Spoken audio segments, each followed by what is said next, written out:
இல்லை அதாவது இந்த விகாரை இந்த விகாரை அமைக்கப்படுகின்ற பொழுது நான் என்னுடைய பார்வையில் என்றால் ஒன்று பௌத்த மக்கள்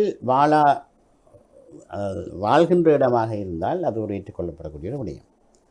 பௌத்த மக்களுக்காக ஒரு பன்சாலை ஒன்று அமைக்கலாம். புதிய விகாரை அமைப்பதன் மூலம் வரலாற்றை தெளிவுபடுத்துவதை ஏற்றுக்கொள்ள முடியாது. ஆனால் இந்த எங்களுடைய தமிழ் அரசியல்வாதிகளை பொறுத்தவரையிலே நான் என்ன ஒரே ஒரு விடயத்தை கேட்க விரும்புகிறேன். இப்படிப்பட்ட ஒரு பாரிய விகாரை உருவாக்கப்படுகின்ற பொழுது அதற்கான அனுமதி வழங்கப்பட்டதா என்று பார்த்தீர்களா, அல்லது நீதிமன்றத்தில் சென்று அனுமதி பெறாது கட்டுகிறார்கள் என்பதை உருவாக்குகின்றார் என்பதை பார்த்தீர்களா? அப்படி போய் பார்க்கின்ற பொழுது அனுமதி வழங்கப்பட்டுத்தான் இருக்கின்றது. அதாவது பிரதேச சபை அதுக்கு அனுமதி வழங்கியிருக்கின்றதா?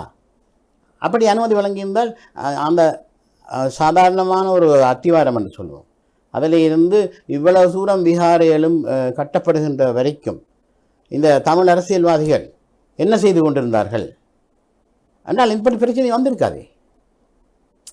விகாரை என்பது விகாரையை கட்டுவது என்பது பன்சலை வைப்பது போன்றதல்லவே.